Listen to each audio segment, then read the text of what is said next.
அப்புறம்னா Madurai mutton gravy கார mutton gravy செய்ய போகிறோம். அதுக்கு என்னென்ன தேவைன்றதை பார்ப்போம் வாங்க. இப்போ சட்டி அடுப்பில் வச்சுருக்கேன். சட்டி காஞ்சிருச்சு. நம்ம எண்ணெய் விட்டுக்கிறோம்.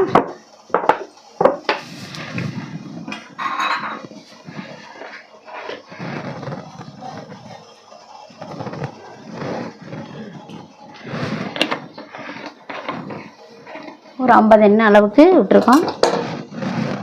இப்போ இதுக்கு என்னென்ன தேவைன்னா சோம்பு, பட்டை, கிராம்பு, நட்சத்திரப்பூவு, ஏலக்காய், இலை எல்லாம் வச்சுருக்கோம். கருவேப்பிலை வச்சுருக்கோம். இப்போ இதெல்லாம் இதுக்கு போடுறது. ஃபஸ்ட்டு சோம்பு போட்டுக்கிறோம். மட்டன் கார கிரேவி செய்ய போகிறோம்.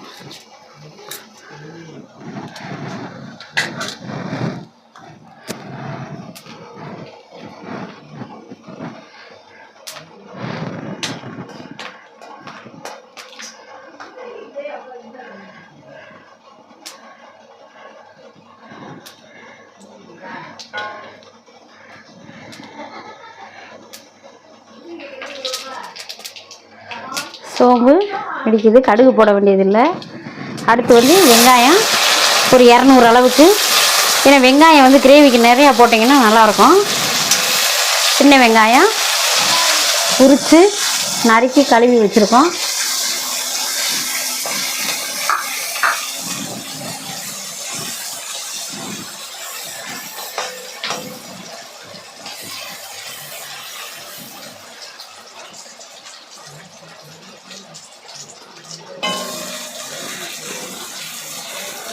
பார்த்துக்குங்க வதங்குது. இப்போ அடுத்து ஒரு தக்காளி, சின்ன தக்காளி எடுத்து பொடியாக கட் பண்ணி வச்சுருக்கோம். இதுக்கு ரொம்ப எல்லாம் போட வேண்டியதில்லை. ஒரு தக்காளி தான் போதும்.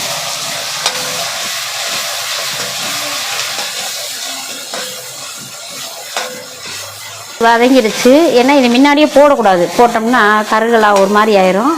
இது வதங்கினதுக்கப்புறம் இது போடுறோம்.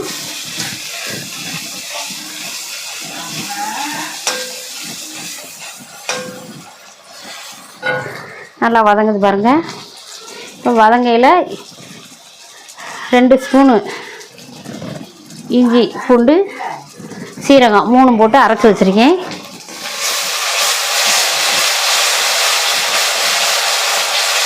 அதையும் போட்டு நல்லா வதக்கிக்கிறோம்.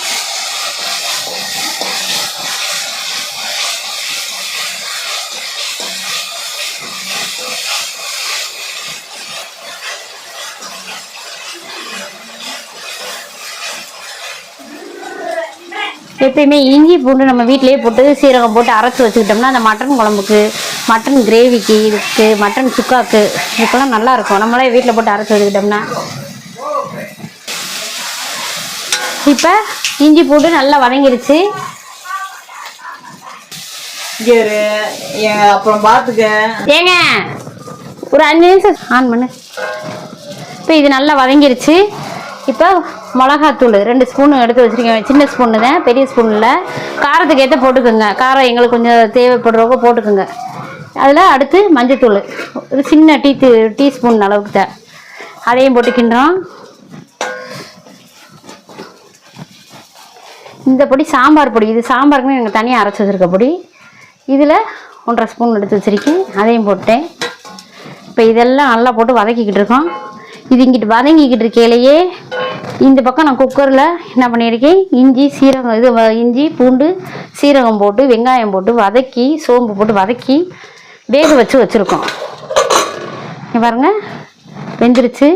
1/4 கிலோ மட்டன் எடுத்து வேக வச்சுருக்கோம். இப்போ இது வெந்துருச்சு. இது இங்கிட்டு கிண்டி ரெடி பண்ணிக்கிட்டு இருக்கோமா, அவ்வளோதான். ரொம்ப சிம்பிளாக தான். ரொம்ப வளவளன்லாம் இழுக்க வேண்டியதெல்லாம் இல்லை. இது வதங்கி இஞ்சி பூண்டு எல்லாமே வதங்கிடுச்சு பொடியெல்லாம். இப்போ அது வெந்ததை நம்ம ஊற்றி விடுறோம், அவ்வளோதான்.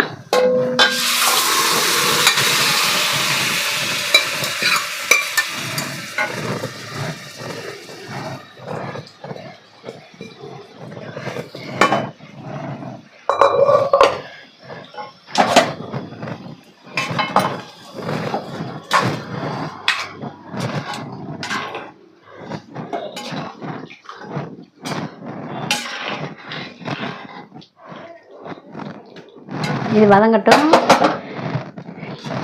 நல்லா வத்தட்டும். அந்த சாரோடு இருந்து வற்றி நல்லா சுண்டி வந்தால் தான் நல்லாயிருக்கும். இப்போ தேவைக்கு ஏற்ற மாதிரி உப்பு போட்டிருக்கோம். இது ரெடி ஆகட்டும். அதுக்குள்ளேயும் நம்ம மற்றதை பார்த்துட்டு வந்துடுவோம். மற்ற வேலையை கொஞ்சம் முடிச்சு வச்சுக்கிடுவோம் வாங்க.